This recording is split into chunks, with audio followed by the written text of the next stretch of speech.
Para sahabat yang dikasihi oleh Tuhan, bayangkan jikalau kita sedang menempuh perjalanan, entah dengan moda transportasi pesawat terbang ataupun juga dengan kapal laut.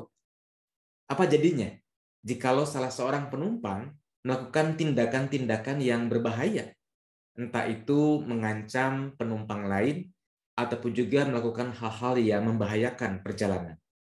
Bukan tidak mungkin perjalanan dengan kapal laut ataupun juga dengan pesawat terbang tadi dalam kondisi bahaya. Mengapa? Sebab tindakan satu orang yang mengancam, tindakan satu orang yang berbahaya praktis akan mengancam, akan membahayakan perjalanan satu pesawat ataupun juga satu kapal laut tersebut. Nah, dengan ilustrasi yang demikian, maka bukankah sebenarnya kita pun juga bisa mengatakan bahwa sebagai penduduk bumi, sebagai penduduk dunia ini, kita berada pada kapal yang sama. Kita berada pada pesawat yang sama. Kita berada pada bumi yang sama. Apa konsekuensi dari pengertian tersebut?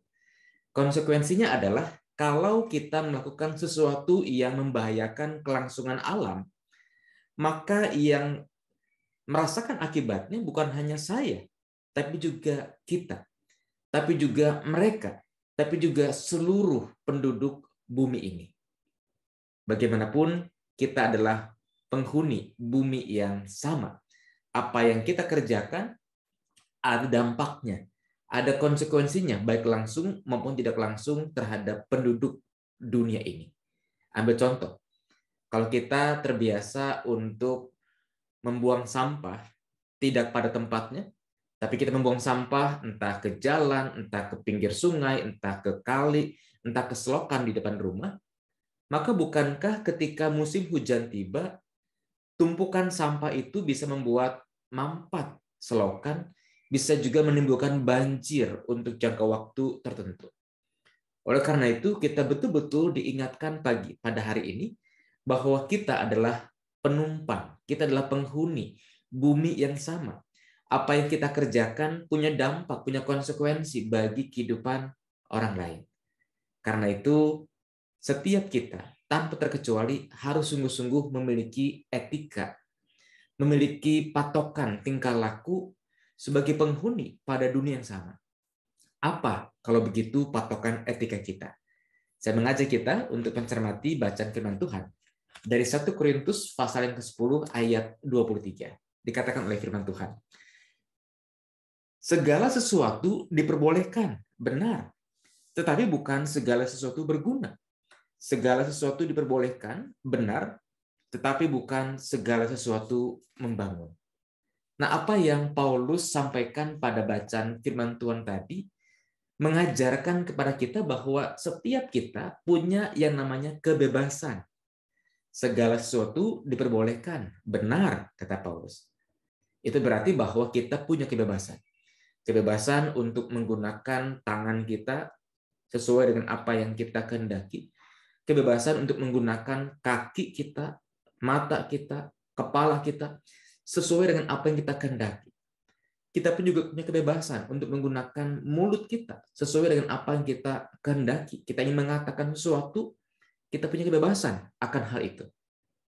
Tetapi firman Tuhan tadi mengatakan, tidak segala sesuatu itu berguna, tetapi tidak segala sesuatu itu sekalipun diperbolehkan membangun.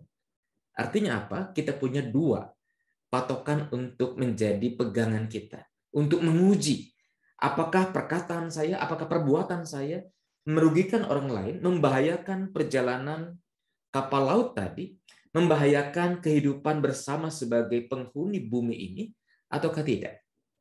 Dua indikator berguna dan membangun. Yang pertama, jikalau kita mempertimbangkan, berguna nggak ya kalau saya memaki seseorang, kalau saya menghina seseorang, karena kelakuannya sudah sangat tidak pantas, karena kegagalannya berulang-ulang kali. Ada orang mengatakan bahwa keledai saja tidak terjerumus pada lubang yang sama 2 kali. Nah, ini udah kebangetan. Apakah saya boleh untuk memaki, untuk menghina yang bersangkutan? Apakah berguna?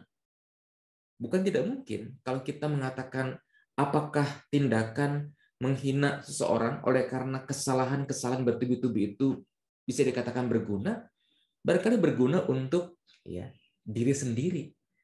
Sebab kita jengkel, kita mangkel, kita kecewa, kita marah dengan kegagalan berulang kali dari orang tersebut. Tetapi firman Tuhan tidak berhenti hanya pada aspek berguna. Firman Tuhan mengajarkan kita untuk menguji apakah tindakan, sikap, pikiran kita itu membangun.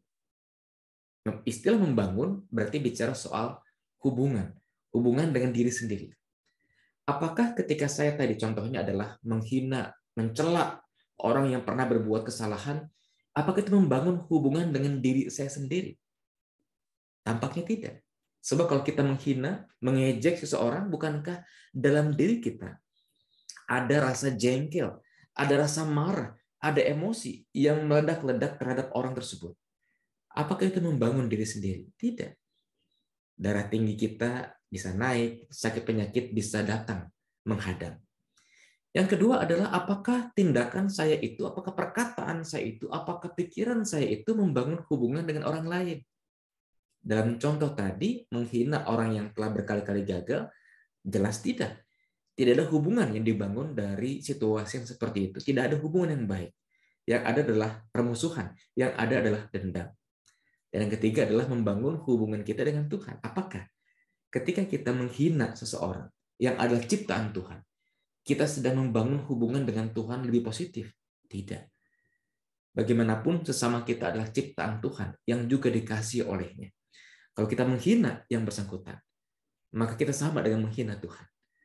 Maka mari sahabat yang dikasihi Tuhan, kita adalah penumpang pada kapal yang sama, kita adalah penghuni pada bumi yang sama. Apa yang kita lakukan kepada orang lain punya dampak. Karena itu, pakailah patokan etis. Segala sesuatu diperbolehkan benar ketika segala sesuatu berguna dan membangun. Kiranya Tuhan menolong kita untuk menjadi pelaku firman Tuhan. Amin.